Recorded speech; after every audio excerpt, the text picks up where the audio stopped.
So when you're starting on Amazon, this might be one of the most important decisions that you make. And this is that, do I go for something that I care about? Do I go for something I'm passionate about? Or do I focus on just the numbers only, even if it's something that I don't care at all about? So that's what I want to cover in this video, because I think there are a lot of mistakes you could make with this, and I've been on both sides of this, so that's what we're covering in this video. And first off, if you find my videos helpful, please do smash the like button, leave comments, and subscribe to this channel. Those things really help with the YouTube algorithm and pushing my videos and channel out to new faces, which I very much appreciate. Please do hit the bell too to really be subscribed so you get notified when I post a new video. And also, today is Cyber Monday. My Zero to Brand program sale is ending tomorrow night, Tuesday night at midnight. Deep discount on my A to Z everything Amazon FBA brand training course, plus some additional bonuses just for this Black Friday Cyber Monday special. So definitely check out the link below in the description before that ends tomorrow. All right, so let's start back years ago when I was launching my first real try at getting into Amazon FBA, private label, selling my own products. Back then I was, broke college student doing this in my free time, as I'm staying up till 4 a.m. studying for exams at UCLA. I'm doing this thing, and I don't have a job down here since moving to college, and I'm flipping on eBay just to get by. And so I'm getting into this Amazon thing. I see this massive opportunity. I see that that's where things are shifting in e-commerce. Can't just stay on eBay, Amazon reviews being up at the top. Like, it all just seemed so obvious that if you could crack that, it would work. And knowing that and being in the situation that I was in at the time, I really mainly thought about the numbers because my back was up against the wall. I needed to make it work. It was that alone was by far enough motivation, setting aside whether or not I, was super passionate about the product or loved the mission or anything like that of the product or the brand. It really just had to do with numbers and, is this something that can replace a job for me? Is this something that can pay the rent? Is this something that I can grow? All of those were the only things that I was really thinking about at the time. And at that time, that was the most important thing for me to think about because it allowed me to achieve all those things that I was hoping for. It provided me with the income.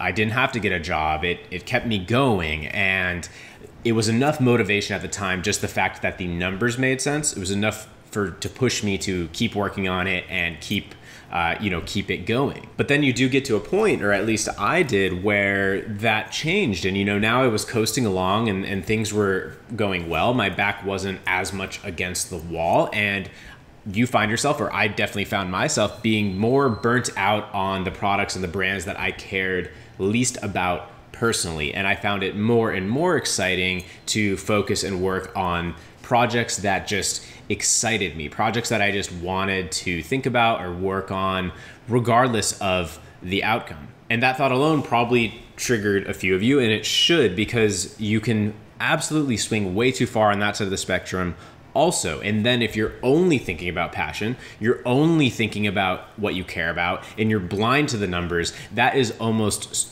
a much more sure way to fail. And a lot of business experts and stuff like that will even tell you, do not work on your passions. It will blind you to the truth and you won't see it objectively. And there's probably some truth to that also. So what I typically found and works the best for the people that I talk to is you have to understand that spectrum and figure out where your potential opportunities lie on that and really factor in both. And optimally, you'll find something that is something that you're passionate enough about and is a good enough of an opportunity, but it's not something that's only the numbers and you won't care at all about it. Once you get to, a decent level of income, you'll just absolutely hit a wall. And on the other hand, it's not something that's you're super passionate about, but no matter how hard you work, it's just never going to be anything. So I think it's really important to find that sweet spot, because otherwise you will just not really keep this going, and you won't care enough,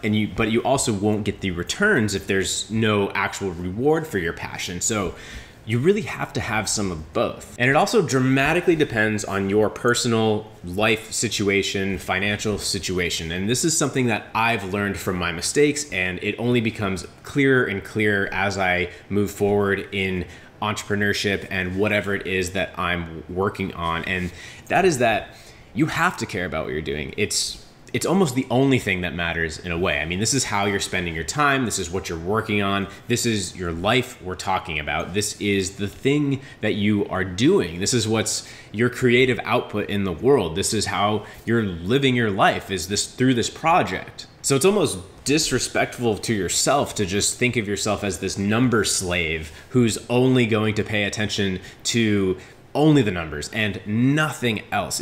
Then you're blind to the other side. You know, it goes both ways. You can be blind to the numbers if you're only seeing your passion. But on the other hand, you can be blind to, well, what about how I want to spend my time and what I think is actually good for the world or good for customers or just generally fun for me and worth doing. So I think it's just as much of a trap to fall into the only numbers side and then you become a slave to your business. You're a slave to these numbers. You think what you're selling is crap. You think maybe it's not good for the world. Maybe it causes a bunch of, disposable crap to end up in landfills. Maybe it's just ultimately not even a great product, something you don't really believe in, but it just made sense for the numbers. And if you get stuck there, you're going to have a really hard time, feeling good about that and pushing forward and all that you need to do to really progress. And so that's why it depends so much on where you are at currently as you go into this business. Do you already have a very stable job and you don't want to quit, you just want to do this on the side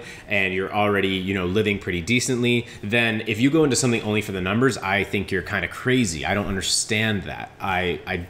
I can't fully get behind that. But then on the other hand, if you're being really scrappy right now, if you just need to make things work, then I do understand the numbers alone being a big enough motivator for you to go out and make this happen. Now, obviously, hopefully your product is not that terrible for the world or anything like that, but maybe it's not perfect for you in terms of your own interests and passions. And then you can also do what I did, which is the further along you go, the more you ditch projects that were just based on the numbers, and the more you hone in on projects that are things you want to be working on anyways, things that you love to talk about, things that are just exciting to you and interesting to you. And maybe you are a designer or an engineer or something, and maybe just the product aspect is interesting enough. Or maybe you are a analytics guy and the numbers are the only thing that really excites you. Then perfect,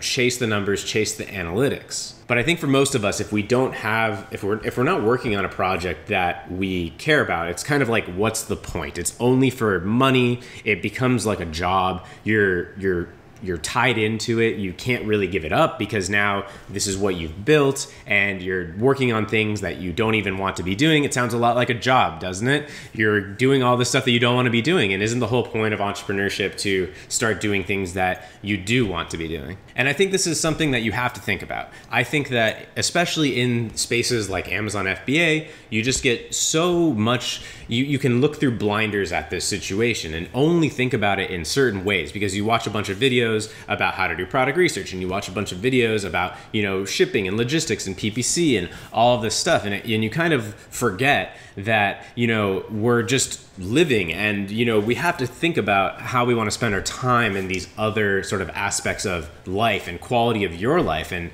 respecting yourself as an entrepreneur and just as a person in your own time. So honestly, my goal is that hopefully, unless you're in just a dire situation, that you shift your goal just a little bit more towards your passion. Like I said, do not become deluded. Do not only look at your passion and end up doing something that has just no possibility of working out, because that will run you into the ground and also potentially turn your passion into something that you resent, because now your passion is this thing you're working and grinding on and it's not generating anything in return for you. So a lot of you guys have already heard my sort of standard 5 criteria for how I select products. And I think this is a necessary, we'll call it 6th criteria, that you just need to bake in there. You need to factor it in to some extent. There's no right or wrong, but it's something you really, really are obligated to think about.